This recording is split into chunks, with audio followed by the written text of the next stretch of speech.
본 방송에서 제공하는 부동산 정보는 투자 판단에 대한 조언입니다.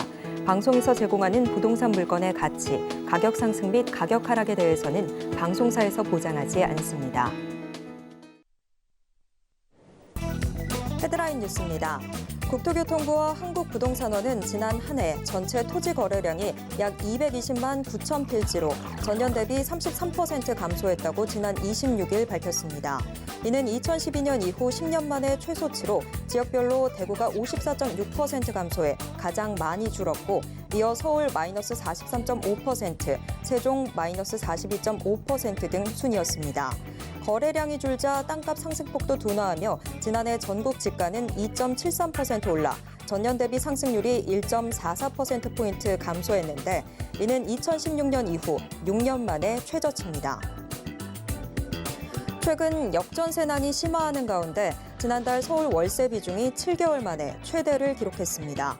지난 26일 대법원 등기정보광장에 따르면 지난달 확정일자를 받은 서울주택 중 57.2%가 월세였습니다. 이는 금리 인상 여파로 월세 선호 현상이 두드러진 데다 최근 역전세난 확산 등으로 보증금을 돌려받지 못할 것이라는 우려가 커지면서 월세 수요가 늘어난 것으로 해석됩니다. 정부는 지난 26일 비상경제장관회의를 열고 부동산 세제 보완 방안을 밝혔습니다.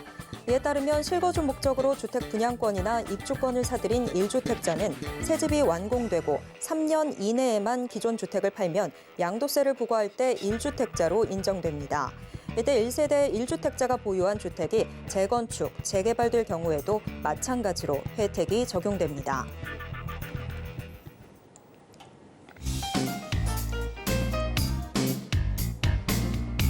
안녕하세요. 손에 잡히는 부동산 정보, 부동산 올인원 최슬기입니다.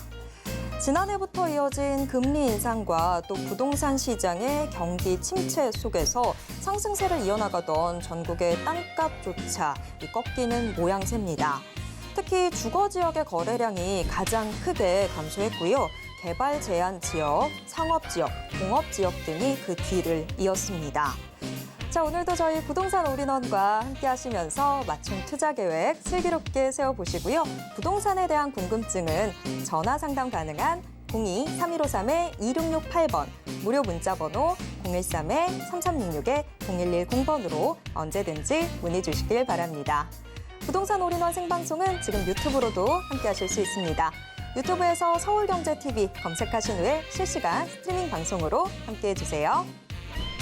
참고로 본 방송에서 제공해드리는 정보는 투자 판단에 대한 조언일 뿐 해당 부동산의 가치와 수익률은 보장하지 않습니다. 또 서울경제TV, 서울경제신문은 당사의 브랜드입니다. 최근 당사를 사칭하는 피해가 크게 늘고 있습니다. 이에 따른 시청자 여러분들의 각별한 주의 부탁드립니다. 자, 그럼 부동산 올인원 지금 시작합니다.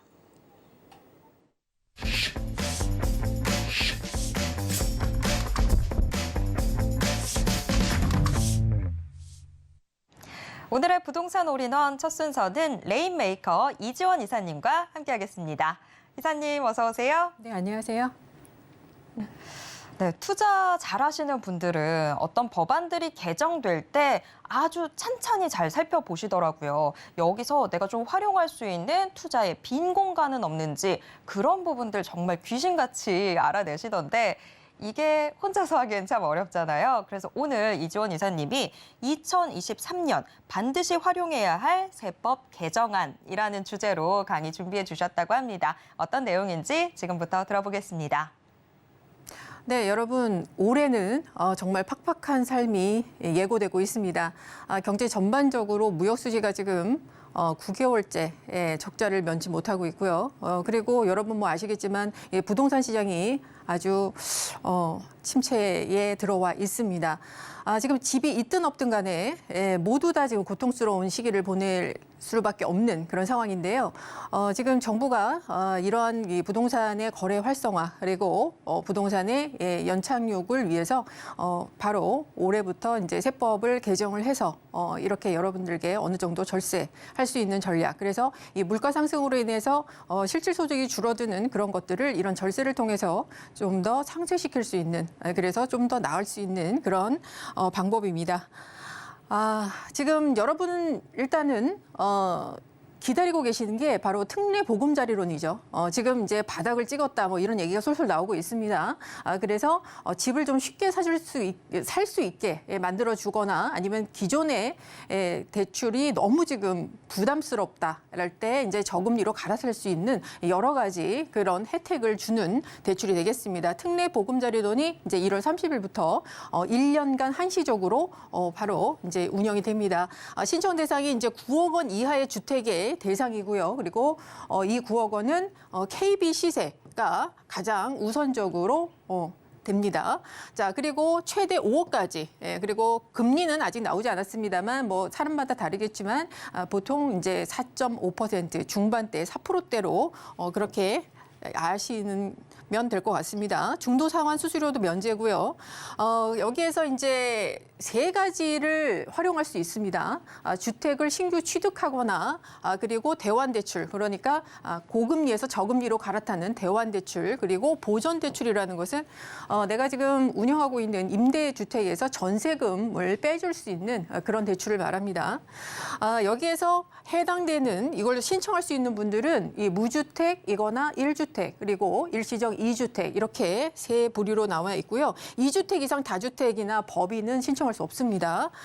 대출 실행 후에 추가 주택의 취득은 당연히 금지되고요. 그리고 주택수를 판단을 할 때 여러분이 분양권이나 조합원 입주권이 있다. 그럼 그것도 주택수에 포함됩니다. 그렇기 때문에 그런 부분 참고해서 보시길 바라고요. 이게 굉장히 나오면 좋겠죠. 그런데 이거는 이제 집 사거나 집이 있는 분한테 좀 더 그 혜택을 주는 거고 지금 얘기가 나온 게 그동안에 이제 정부의 이런 뭐 완화책이라든지 이런 것들이 도대체 무주택의 전세 대출을 받는 임차인들한테는 혜택이 없다 이런 비판이 있었습니다. 사실 지금 그것이 이게 실제적으로 우리가 지금 겪고 있는 일인데요. 정말 큰일 날 정도입니다. 지금 허그가 대신 갚아준 보증금이 1조 원에 육박합니다. 그러니까 이제 전세 가격이 떨어지고 전세 수요가 줄어들었습니다. 그 이유가 우리나라만 있는 제도기도 하지만 전세가 이 전세 대출의 90%가 변동금리입니다. 그래서 이렇게 정말 사상 유례가 없는 이런 고금리에는 전세 대출을 받은 임차인들이 가장 큰 타격을 받았습니다. 그래서 이자 부담이 내 소득은 그냥 1년에 똑같은데 연봉은 똑같은데 갑자기 50만 원 내던 이자가 100만 원으로 이렇게 뛰는 이런 현상이 벌어졌기 때문에 임차인들도 어쩔 수가 없습니다. 그래서 월세로 전환하거나 반전세 이런 수요들이 굉장히 많이 늘어났죠. 그래서 작년 연말까지 정말 최고로 올랐을 때는 거의 한 8%가 육박하는 그런 전세대출 금리가 나왔습니다만 이제 은행들에서 조금 더 내려서 현재는 5, 6% 수준으로 조금 내려왔습니다만 올해도 지금 연준에서 계속 올릴 것이다. 피벗을 하지 않을 것이다 이렇게 얘기를 하죠. 금리 인하를요. 그래서 2번 정도 예상이 되고 있기 때문에 계속 이런 식으로 부실 이런 자금들이 생기고 계속 뭐 파산하는 사람들이 생기고 나중에 허그에서 이걸 대환으로 대위 변제를 시켜주지 않으면 정말 이 부동산의 도미노처럼 무너질 겁니다. 여러분 경제에도 굉장히 큰 타격이 오기 때문에 이것은 빨리 대책을 마련해야 되겠죠. 그래서 3월에 주택금융공사에서 100% 전세 대출의 보증 상품이 출시된다고 합니다. 왜 100%가 중요하냐라는 것은 100%를 보증을 해줘야 은행들의 그 리스크가 줄어듭니다. 그래서 금리가 좀 인하될 수 있습니다. 그래서 얼마가 인하될지는 아직 모릅니다만 이렇게 되면 아무래도 이제 만기가 이미 도래해서 계속 새 임차인을 못 맞추고 있는 집들 그리고 앞으로 3월에 만기가 도래하는 임차인과 임대인 입장에서는 이 상품을 빨리 기다릴 수밖에 없겠죠. 그래서 서로 좀 협조를 하셔서 이 상품까지 나오는 것을 좀 보고 하시길 바랍니다. 그래서 3월 이후에 전세 가격이 좀 안정되지 않을까 이런 기대감이 있고요. 월세 가격과 이 수요가 증가가 이제 좀 멈출 것이다 이렇게 보고 있습니다. 그래서 전세가 다시 월세에 보다 낮아져서 다시 전세 수요가 증가할 것이다 이렇게 보고 있습니다. 그리고 미국도 지금 아직 뭐 고용이 꺾이지 않고 있습니다만 그래도 미국 금리가 뭐 계속적으로 이렇게 상승할 수는 없다 이렇게 보고 있는 전망이 큽니다. 그래서 이 두 가지를 가장 여러분들이 기대하고 계시고 그리고 이를 통해서 아무래도 지금 태세 전환이 일어날 수 있지 않을까 이렇게 생각이 듭니다. 자 그리고 올해 꼭 여러분께서 기억해 놓으셔야 될 바로 세법 개정안 통과 아닙니다. 자. 주택 임대 소득, 그러니까 여러분이 여기 월세를 임대 사업을 하신다고 해서 꼭 다 그 세금을 내는 건 아닙니다. 기준이 있죠. 2주택 이상의 보유를 하시고 계신 상황에서 1주택 이상 월세를 놓으셔야만 과세가 됩니다. 그러면 1주택에 월세를 놓는 것은 거의 세금을 안 낸다는 얘기죠. 그런데 예외가 있습니다. 고가주택, 1주택 고가주택 월세를 놓으실 경우, 그러니까 이럴 때는 월세 그 과세가 됩니다. 고가주택이 뭘까요? 기준시가가 9억 원 이상입니다. 그러나 올해부터 고가주택의 기준이 9억에서 12억 원으로 상향이 됐습니다. 그렇게 되면 이거는 시가 한 16억 정도로 생각하실 수 있거든요.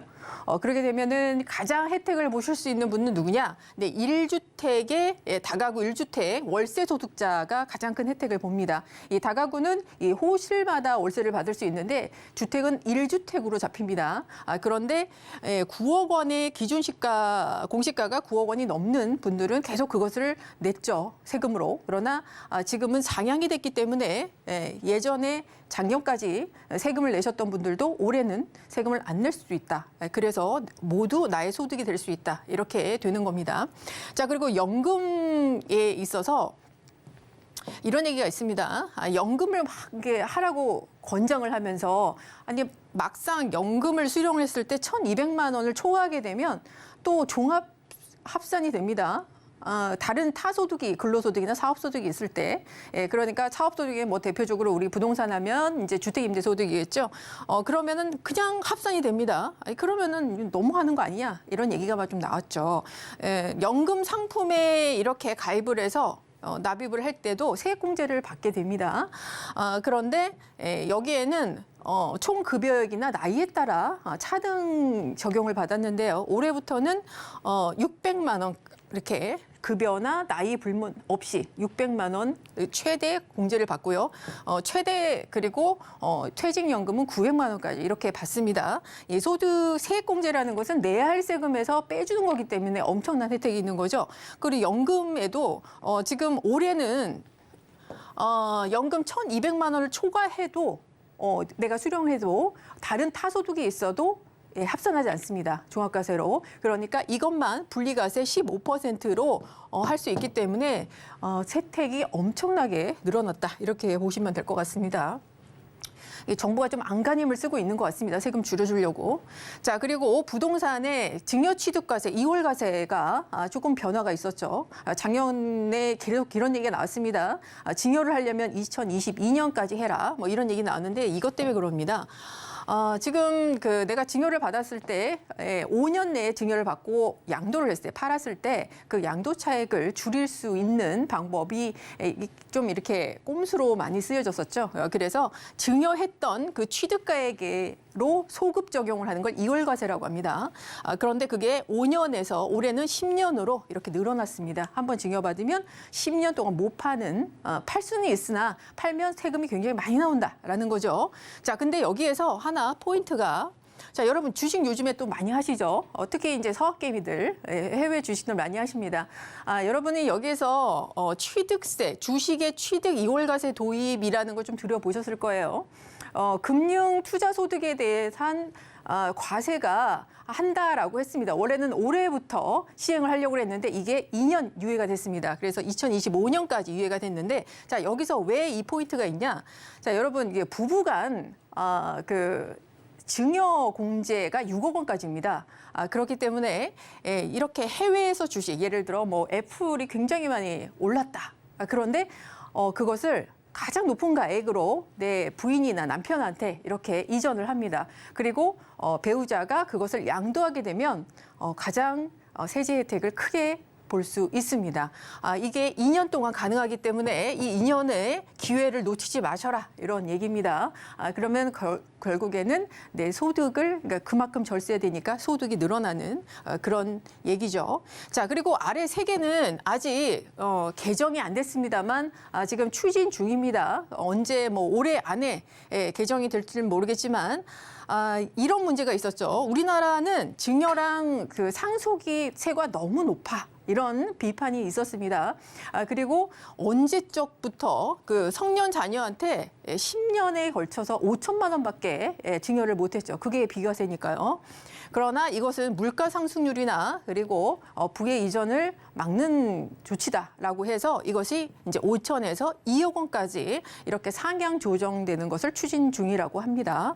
자, 그리고 두 번째 취득세 중과 완화 방안이 좀 나오고 있죠. 양도세 종부세 완화가 되고 취득세까지도 막혀 있던 게 좀 완화가 될 예정입니다.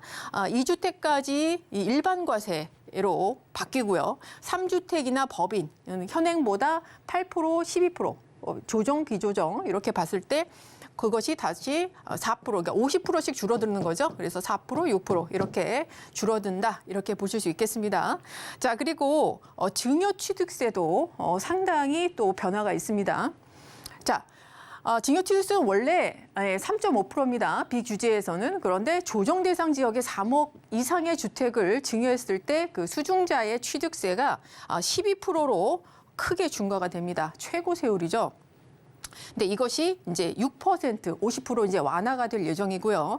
또 여기에서 증여자가 조정 대상 지역에 3억 원 이상 주택을 갖고 있더라도 이 3.5% 적용받는 예외 사항이 있습니다. 그것은 증여자가 1주택일 때 그것을 자녀한테 증여했을 때 그 자녀가 3.5%의 증여취득세를 하게 되는데 이것도 완화가 됩니다. 증여자가 2주택을 보유하고 있다가 한 주택을 1주택을 자녀한테 증여할 때 이것까지도 3.5% 적용해 준다고 합니다. 그래서 지금 얼마나 오래 힘들 것 같으면 이렇게 많이 풀어주나 이런 생각을 하십니다. 지금 부동산 투자도 마찬가지고 지금 굉장히 살얼음을 걷고 있는 올해입니다. 어떻게 예측을 할 수가 없는 올해 한 해가 될 것 같습니다. 그렇기 때문에 여러분 좀 어려우시더라도 이제는 좀 나의 삶과 좀 직결되는 겁니다. 여러분 자산에. 이렇기 때문에 이런 세법 개정안을 통해서 여러분이 절세하셔서 실질 소득을 높이는 그 방안을 여러분 꼭 찾으시길 바랍니다. 네, 케이스별로 세세하게 짚어주셨는데요. 투자에 참고해 보시길 바랍니다. 그럼 이어서 정보 체크 확인해 보겠습니다. 자, 정보체크 서울 중랑구 면목 3.8동 확인해 보도록 하겠습니다. 지하철 7호선 사다정령 역세권에 위치해 있는 다세대 주택 확인을 해볼 텐데요. 방 구조는 현재 투룸으로 나와 있습니다. 지금 시세는요, 3억 8천만 원부터 3억 8,500만 원 선까지 예상되고 있습니다. 네, 중랑구 면목동 이 3.8동 좀 더 자세한 정보 들어보도록 하겠습니다. 이사님. 네, 여러분 지금 올해가 부동산 투자하기 참 어려운 한 해가 될 것 같습니다. 일단은 심리가 굉장히 위축이 됐고 이게 바닥이 맞는가 뭐 그런 얘기가 솔솔 나오고 있죠. 언제가 바닥이야? 어떤 사람들은 2028년까지 침체가 된다 이런 얘기도 나오고요. 그리고 올해 하반기에 상승할 것이다 이런 얘기도 나오고 있습니다.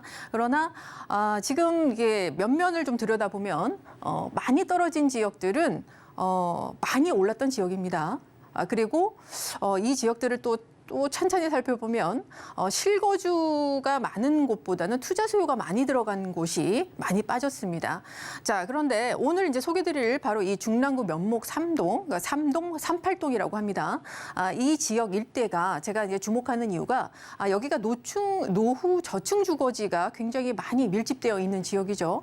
그런데 여기는 투자 수요가 이제 최근에 좀 많이 들어가긴 했지만 바로 그것은 뭐 여러 가지 정비 사업 때문에 들어갔었고 여기가 거의 80% 이상이 실거주가 있습니다. 그렇다는 것은 그렇게 투자의 유입이 많지 않았다. 그래서 그렇게 시세가 폭등하지 않았다라는 얘기입니다. 그래서 폭등도 많이 안 했지만 또 그만큼 많이 빠지지도 않았다라는 얘기가 되겠죠. 그래서 여기서는 어떻게 보면 이게 평균 가격이라고 볼 수 있겠습니다. 저는 이렇게 좀 불안하고 역동성 있는 이런 시장에서는 좀 더 안정적인 지역의 이런 시세까지도 보시고 투자하시는 게 좋다 이렇게 말씀드릴 수 있겠고요. 뭐 동북부의 가장 낙후된 지역으로 손꼽히는 것 중에 한 지역입니다.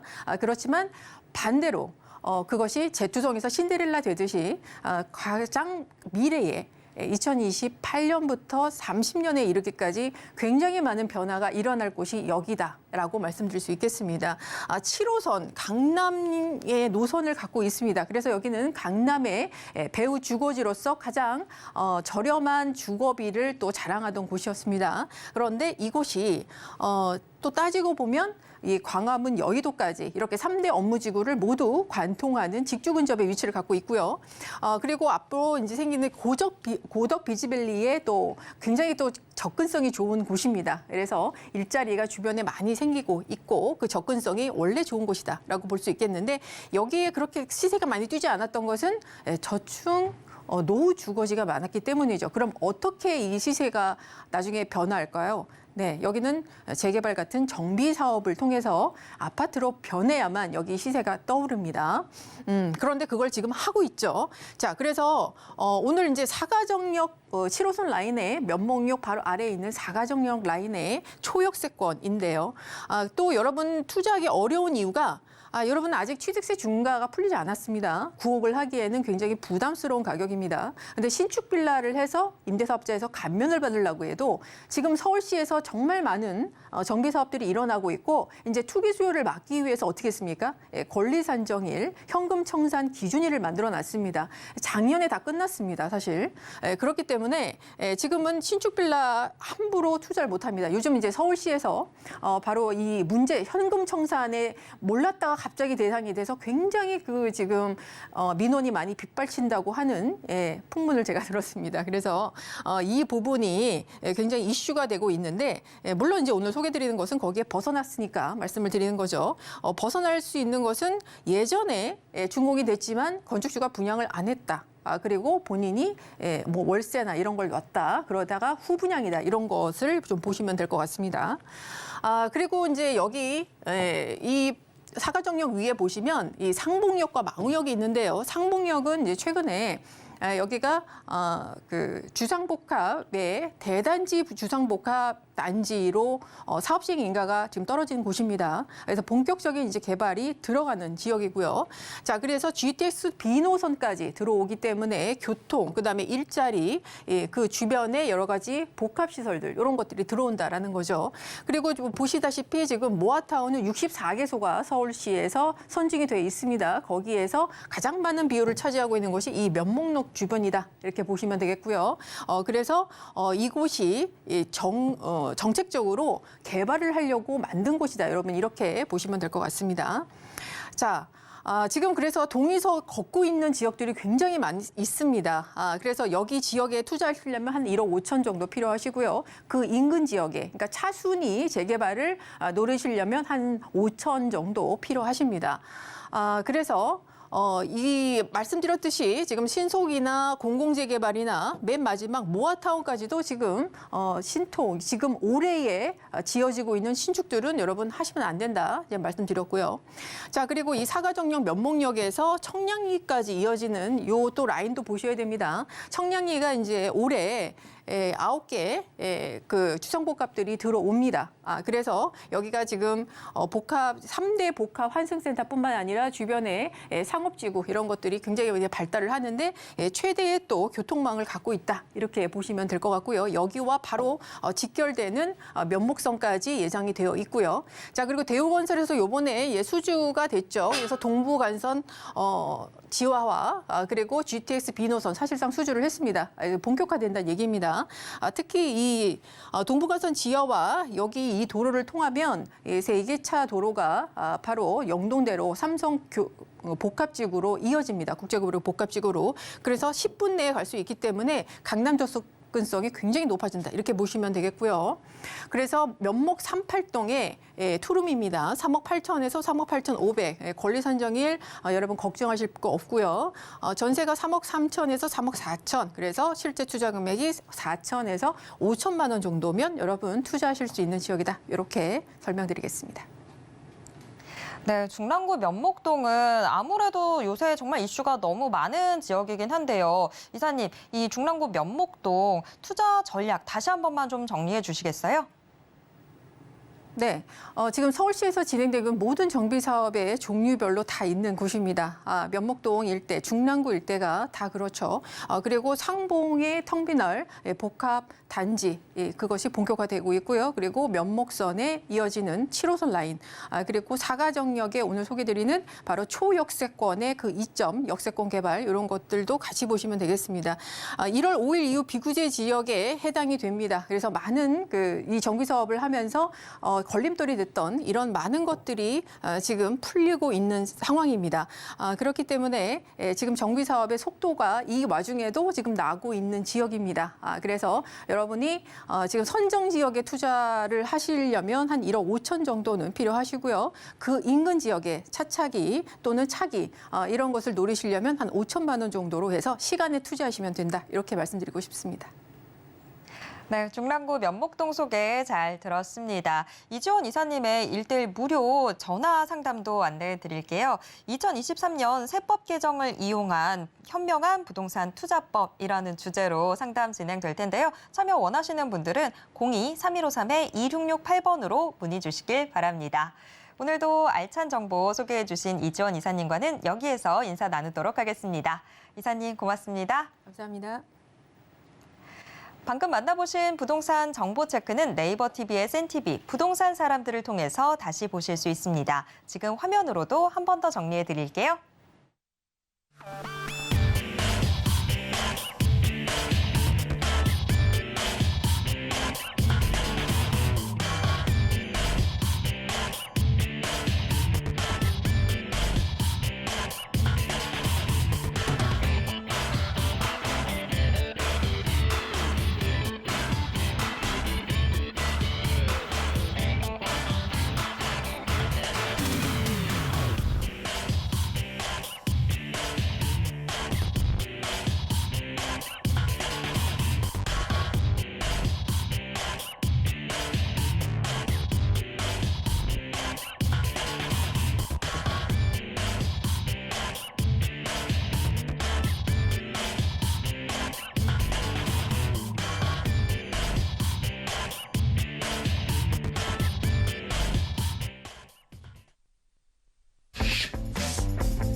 부동산 시장을 올바르게 이해하기 위해선 정확하고 빠른 정보는 필수일 텐데요. 오늘도 부동산 올인원과 함께 하시면서 부동산 시장의 최신 정보 모두 확인해 보시길 바랍니다. 자, 부동산 올인원 이번 순서는 메이드 퀸 박준영 소장님과 함께 하겠습니다. 소장님 어서 오세요. 네, 최근에 이 한 2, 3년 정말 짧은 시간 동안 부동산 폭등장, 하락장 아주 그냥 정신없이 롤러코스터를 탄 것 같은데요. 그런데 사실 올해라고 해서 뭔가 부동산 시장이 뚜렷하게 보이는 것 같지는 않습니다. 그런데 오늘 박준영 소장님이 2023년 부동산 투자 준비하는 해라는 주제로 강의를 준비해 주셨더라고요. 자, 소장님, 이게 어떤 내용일까요? 지금 여러분들이 2023년은 어떻게 해야 하나요? 2023년은 부동산 어떻게 준비를 해야 합니까? 라고 이제 많이 물어보시고 최하점은 어딥니까? 언제 준비를 해야 됩니까? 라는 질문들이 가장 많으실 것으로 예상이 되고 있고요. 지금 실제로도 그런 질문들이 가장 많으시기 때문에 좀 이제 준비를 해봤는데요. 2023년은요, 2022년부터 이어져 온 완화, 해제, 그리고 부양책들이 계속해서 쌓여가는 해다라고 보실 수 있겠습니다. 또한 이제 금리도 완화가 이제 좀 이제 돼야 될 텐데요. 금리 완화라는 게 금리가 떨어진다는 게 아니고요. 지금 2022년 때 급격히 오른 금리가 2023년에는 좀 이제 소폭 상향이 되고 그리고 한 번에서 두 번 정도의 상향 정도가 이제 더 예상이 되고 있기는 한데요. 그 이후에는 이제 상향으로 해서 고정적으로 좀 이어질 것으로 이제 예상이 되고 있습니다. 금리가 급격하게 떨어진다거나 아니면은 금리가 좀 떨어진다거나 이런 거는 아직까지는 조금 기대하기 힘듭니다. 하지만 이제 금리가 어느 정도 위에서라도 안정이 된다라고 한다면 정부의 부양책들, 완화책들 그리고 여러 가지 개정안들에 의해서 부동산 경기도 어느 정도 활력을 되찾을 수 있겠다라고 보실 수 있겠고요. 그렇게 된다라고 한다면은 사실 뭐 부동산이 예전처럼 급격하게 오른다거나 부동산 투자를 적극적으로 레버리지를 활용해서 지금 당장 뛰어들어야 한다라고는 이제 말씀드리기 힘들지만 2023년, 2024년 그리고 2025년까지의 이제 그 부동산 경기의 흐름에 따라서 또 준비하는 해가 될 수 있도록 우리는 계속 이제 공부하고 준비를 해야 된다라고 이제 말씀을 드리고 싶습니다. 그래서 좀 정리를 해봤는데요. 부동산 경기는 이제 지금 가장 중요한 거는 공급의 부재를 좀 우리가 주시를 해야 됩니다.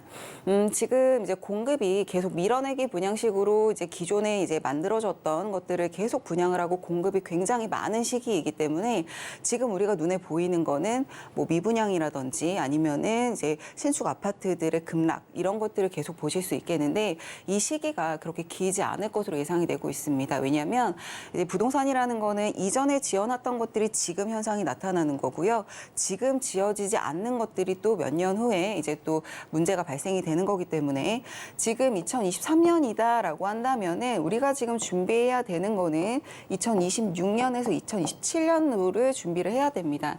부동산은 항상 3년, 4년을 기준으로 해서 이제 준비를 하셔야 되고 그리고 우리가 실제적으로 이제 이득을 볼 수 있는 거는 이제 그 이후 해가 되겠죠. 그래서 좀 그런 식으로 좀 준비를 해야 되는 해다라고 말씀을 드리겠고요.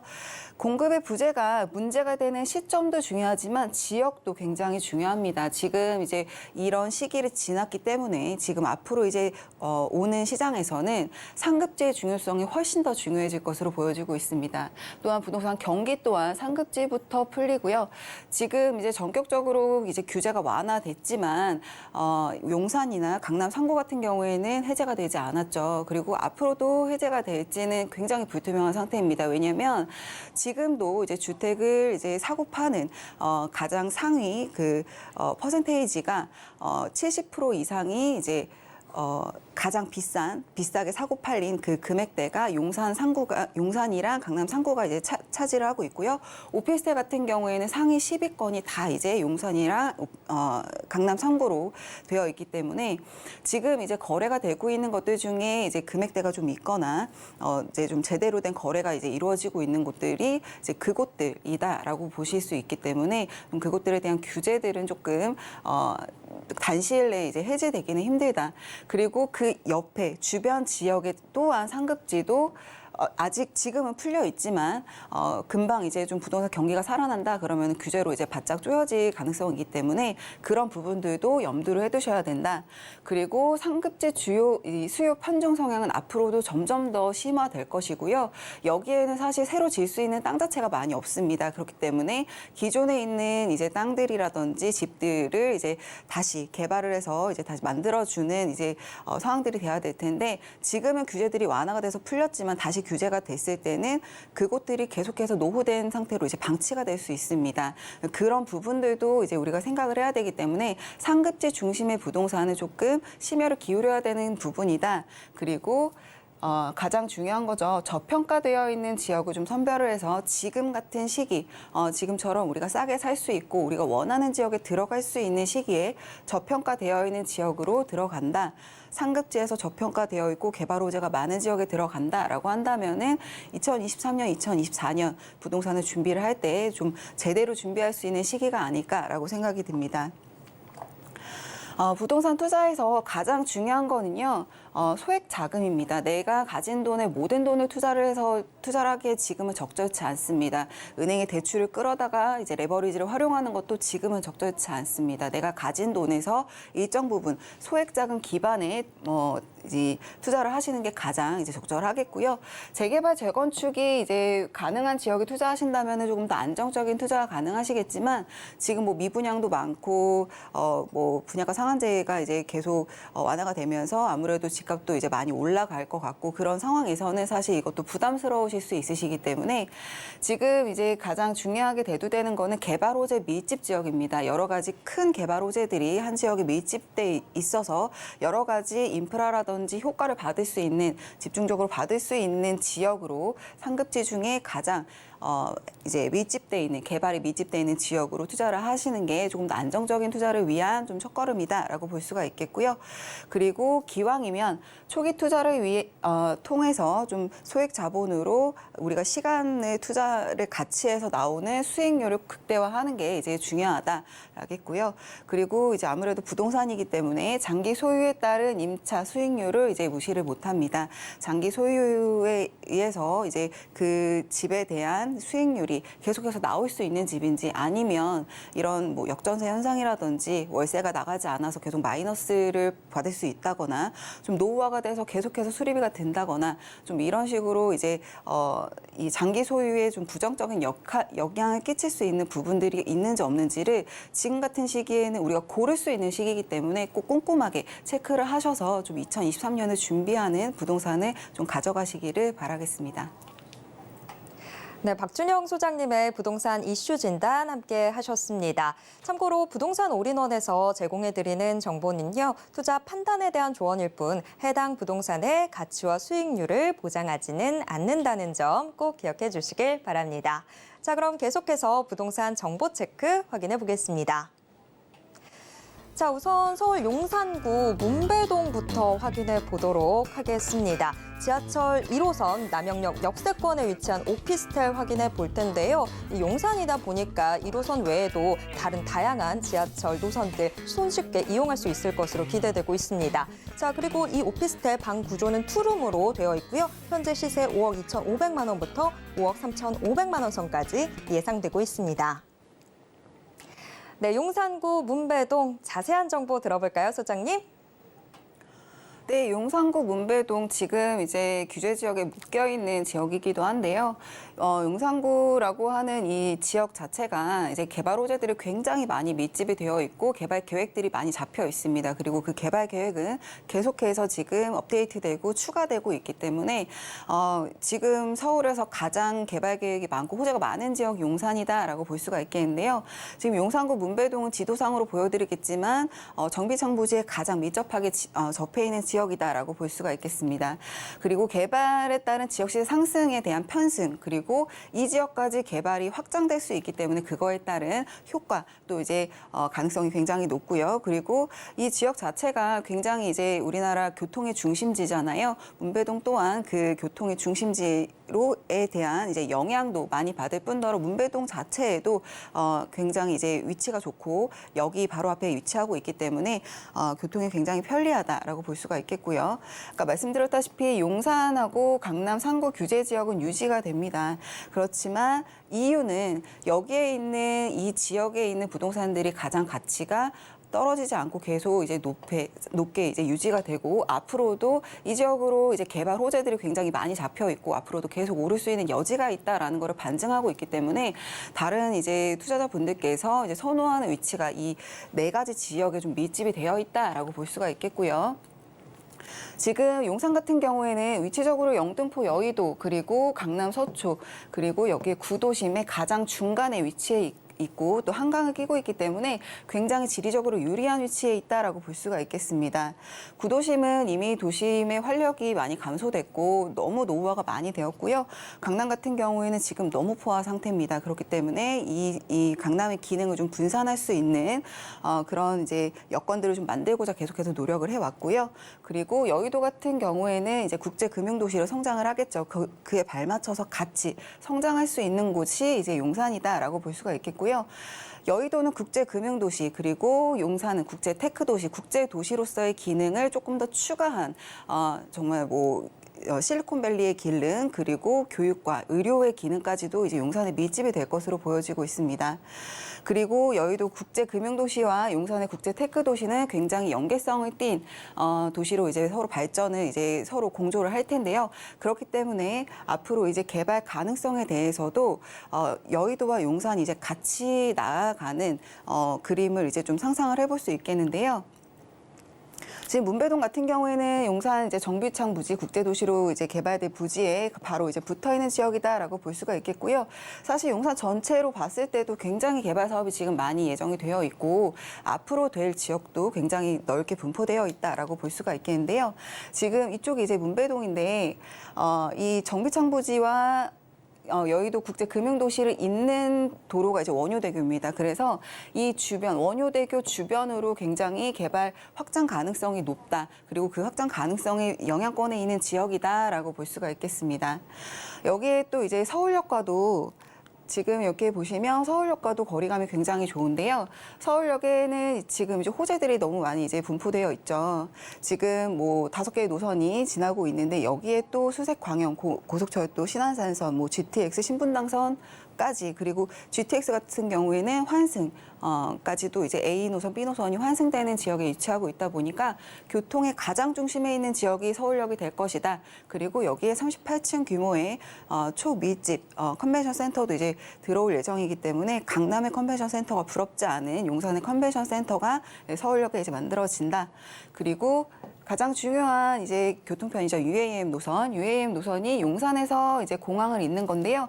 이거는 이제 상용화가 된다라고 한다면은 강남과 그리고 GTX 노선들을 따라서 계속해서 확장을 할 거기 때문에 UAM도 이제 철도 교통을 대체할 수 있는, 혹은 철도 교통보다 조금 더 하이엔드급의 이제 좀 그 교통편으로 좀 이제 좀 확장을 할 것이다. 그리고 상용화가 될 것이다라고 이제 보여지고 있습니다. 매매 금액은요, 5억 2,500만 원에서 5억 3,500만 원 정도로 예상이 되고 있고요. 방이 2개, 투룸으로 이제 되어 있고요. 전세 금액 자체는 3억 6천에서 3억 7천만 원 정도인데 아무래도 이 지역 자체가 월세 수익률이나 이제 전세 수익률이 굉장히 좋은 지역이기 때문에 안정적인 지역이기도 하고요. 그래서 이제 전세 금액이랑 월세 금액을 보셨을 때 좀 안정적이다라고 이제 느끼실 수 있습니다. 실투자액은 1억 5,500만 원에서 1억 6천만 원 정도 이제 예상이 되고 있고요. 월세는 이제 보증금 5천에 월 160만 원 정도 예상이 되고 있는데, 사실 주변 지역이 이제 개발됨에 따라서 월세 금액은 좀 상향 조정이 될 수 있다라고 볼 수가 있겠습니다. 실투자액은 1억 5천에서 1억 5,500만 원으로 예상이 되고 있습니다. 네, 용산구 문배동 함께 확인해 봤습니다. 이어서 두 번째 정보 체크 만나보겠습니다. 자, 이번에는 고양시 덕양구 덕은지구 확인해 보도록 하겠습니다. 개통 예정인 서부광역철도 덕은역, 이 역세권에 위치해 있는 이 부동산 확인을 해볼 텐데요. 상가와 함께 지식산업센터까지도 살펴보도록 하겠습니다. 현재 시세는요, 3억 3천만 원부터 5억 8천만 원 선까지 예상되고 있습니다. 고양시 덕양구 덕은지구도 자세한 정보 들어볼까요, 소장님? 네, 지금 덕은지구 같은 경우에는 대부분의 이제 투자자분들이 정말 이제 문의가 많은 지역이라고 제가 말씀을 드릴 수 있는데요. 아무래도 서울에 근접해 있는 이제 수도권 지역 중에서 가장 가까운 지역이 덕은지구다라고 볼 수가 있겠습니다. 그럼에도 불구하고 아직 고양시이고 인프라가 덜 확충이 되어 있기 때문에 아주 저평가가 되어 있는 지역이다. 그리고 지금 이 부동산의 이제 부동산 경기 침체의 영향을 받아서 굉장히 금액대가 낮게 형성되어 있는 지역이다라고 볼 수가 있겠는데요. 그래서 덕양구 덕은지구 같은 경우에는 장점들이 굉장히 많은 지역입니다. 일단 한강의 바로 앞에 위치하고 있고요. 그리고 한강 조망권이 있는 그리고 범서울권 상암과 1km 정도 거리에 있습니다. 그리고 이 상암에서 이제 계속 이제 미디어밸리 사업이 추진 중이잖아요. 그것이 이제 덕은지구와 연계가 돼서 진행이 되고 있기 때문에 상암과 연계된 저평가된 지역 중에 가장 좋은 지역이다라고 볼 수가 있겠습니다. 그리고 상업 비율을 제가 말씀드리는 이유는 이 지역이 지금 이제 거의 7,000세대 정도 규모의 아파트 단지들이 들어와 있고 단독주택 단지도 있는데 그에 비해서 상업 비율이 굉장히 낮습니다. 업무지구도 있고 주거 기능도 이제 탄탄하게 잡혀 있는데 상업 비율이 낮다라고 하는 거는 독점, 상권, 그리고 이 지역 자체가 항아리, 기능적인 상권을 가지고 있는 지역이다라고 볼 수가 있겠고요. 그렇기 때문에 안정적인 임대가 가능한 지역이다라고 볼 수가 있겠습니다. 아무래도 이제 장사가 잘 되는 가게들은 이제 중간에 빠진다거나 공실이 된다거나 이럴 염려가 좀 적어지기 때문에요. 안정적인 임대가 가능한 지역이다라고 볼 수가 있겠고요. 인구 증가, 유동 인구 증가는 계속해서 꾸준히 이루어지고 있는 지역이다. 그리고 개발 호재 계획 또한 여러 방면으로 지금 이제 퍼져 있는 지역이다. 그래서 미래 가치가 굉장히 높다라고 볼 수가 있겠습니다. 지금 교통 일자리 인프라 신설이 계속해서 진행되고 있습니다. 그래서 지금 모든 것이 확충되어 있다라고는 말씀을 드리기 힘들지만 계속해서 이게 생기고 있기 때문에 앞으로 미래 가치가 더 있는 지역이다라고 볼 수가 있겠고요. 지금 상암, 여기가 지금 이제 덕은지구인데 상암에서 바로 옆에 위치하고 있습니다. 그리고 그 앞에는 한강이고요. 그리고 길 건너에 바로 마곡지구가 있습니다. 위치적으로 굉장히 뛰어난 위치에 있는데요. 그 뒤에 이제 있는 뭐 삼성, 창릉, 향동과 같은 이 세 가지 지역과 이제 같은 고양시임에도 불구하고 좀 차별적인 위치에 있다라고 볼 수가 있겠습니다. 지금 한강 바로 앞편으로 지금 이 7,000세대 주택단지와 업무지구, 상업지구가 이제 밀집되어 있는 지역에, 그리고 이쪽이 이제 상암으로 가는 길이겠죠. 여기는 지금 이제 지식산업센터 같은 경우에는 굉장히 이점이 많은 게요. 주변에 마곡지구라든지 상암, 그리고 여의도, 창릉 같은 이 지역들에 업종들이 다 다양하게 분포가 되어 있습니다. 그리고 그 다양한 업종들을 흡수할 수 있는, 그리고 중간에 걸쳐갈 수 있는 지역이 덕은지구다라고 볼 수가 있겠는데요. 창릉 같은 경우에는 첨단 4차 산업, 그리고 마곡은 바이오 친환경, 첨단 연구 산업, 그리고 여의도는 금융, 그리고 상암은 이제 미디어. 이 여러 가지의 이제 업종들이 지나가고 연계될 수 있는 게 덕은지구다. 이미 상암과는 연계돼서 이제 미디어밸리를 이제 하고 있으니까 여러 가지 측면에서 봤을 때 마곡과도 연계성이 굉장히 높아질 것이고 여의도와도 이제 연계성이 높아지고 창릉 같은 경우에도 창릉이 뒤쪽에 있기 때문에 앞쪽에 있는 덕은지구에 조금 더 효과가 더 크게 나올 것으로 이제 보여지고 있습니다. 지금 상암 DMC 연계도시 그리고 업무시설 비율이 높은 자족도시, 이게 지금 덕은을 말하는 건데요. 지금 상하권의 미디어 복합타운 이제 완성 시에는 덕은지구의 전체적인 가격이 재평가될 것으로 보여지고 있습니다. 지금은 저평가되어 있다는 말이고요. 지금 여기에 덕은역이 이제 생기게 되면 한강으로 있는 뭐 자유로라든지 간병북로, 그리고 이 강을 따라서 있는 도로들뿐만 아니고 지하철역도 덕은역이 생기기 때문에 인천 대장으로에서부터 홍대까지 가는 이제 노선이 생기게 된다라면은 교통편은 훨씬 더 좋아질 것으로 보여지고 있습니다. 지금 이제 전반적으로 여러 가지 지식산업센터들이 있다고 하더라도 지금 가장 저평가되어 있고, 그리고 가격이 좋고 저평가되어 있기 때문에 다른 지역들에 비해서 많이 낮고요. 인접지의 장점과 연계성을 가진 곳 중 가장 저평가, 그리고 제일 중요한 한강변에 한강뷰를 가진 그런 이제 지식산업센터, 그리고 상업시설들이 밀집해 있는 지역이다라고 볼 수가 있겠습니다. 한강변에 이제 위치하고 있기 때문에 조금 유럽 분위기의 지식산업센터나 상업시설들이 이제 건설이 될 예정으로 보이고요. 지금 여기는 아파트 단지 내, 7,000세대 아파트 단지 내에 있는 이제 수요가 굉장히 풍부한, 그리고 분양을 받을 수 있는 상가고요. 희소성이 굉장히 높습니다. 상업시설이 굉장히 낮고요. 주거와 이 업무시설에 비해서 굉장히 낮은 희소성이 굉장히 높은 그런 성향을 띠고 있기 때문에 이거는 수익률로 직결이 된다, 그리고 안정성이 직결이 된다라고 볼 수가 있겠습니다. 상주 인구, 유동 인구가 굉장히 많습니다. 낮에 거주하는 인구와 밤에 퇴근하는 인구들, 그리고 주변 지역과의 연계성이 낮기 때문에 항아리 상권 기능을 이제 띈다라고 볼 수가 있겠습니다. 매매 금액은 3억 8천만 원에서 4억 1천만 원이고요. 이건 그리고 임대 금액은 1,000만 원에서 월 100에서 110만 원 정도 예상이 되고 있습니다. 이거는 지식산업센터 기준이고요. 3억 3천에서 5억 8천만 원 상가 기준이고요. 이거는 임대금액 5천에서 월에서 200에서 380만 원 정도 예상이 되고 있는데요. 아무래도 임대금액은 조금 더 상향될 것으로 보여지고 있습니다. 네, 미래 가치라는 점을 생각해 보시면서 고양시 덕양구 덕은지구 정보들 다시 한번 꼼꼼히 챙겨보시면 좋을 것 같습니다. 자, 오늘도 알찬 정보 소개해 주신 박준영 소장님과는 여기에서 인사 나누도록 하겠습니다. 소장님 고맙습니다. 방금 만나보신 부동산 정보 체크는 네이버 TV의 센TV 부동산 사람들을 통해서 다시 보실 수 있습니다. 지금 화면으로도 한 번 더 정리해 드릴게요.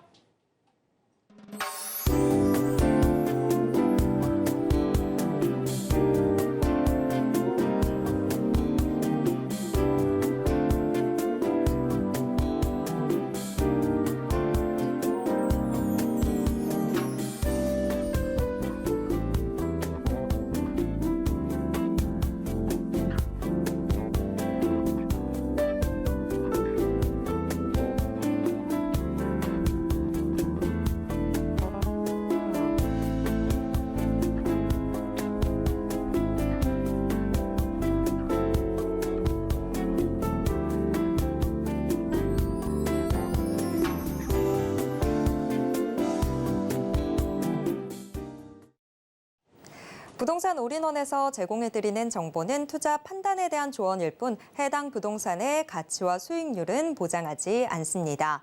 또 서울경제TV, 서울경제신문은 당사의 브랜드입니다. 최근 당사를 사칭하는 피해가 크게 늘고 있습니다. 이에 따른 시청자 여러분들의 각별한 주의 부탁드립니다.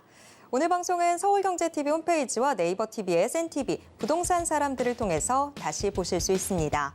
또 방송이 끝난 후에도 남아있는 부동산 궁금증은 전화 상담 가능한 02-3153-2668번, 무료 문자 번호 013-3366-0110번으로 언제든지 문의 주시길 바랍니다.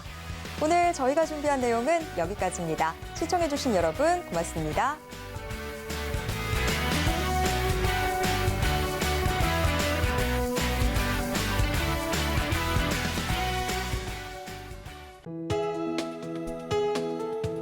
본 방송에서 제공하는 부동산 정보는 투자 판단에 대한 조언입니다. 방송에서 제공하는 부동산 물건의 가치, 가격 상승 및 가격 하락에 대해서는 방송사에서 보장하지 않습니다.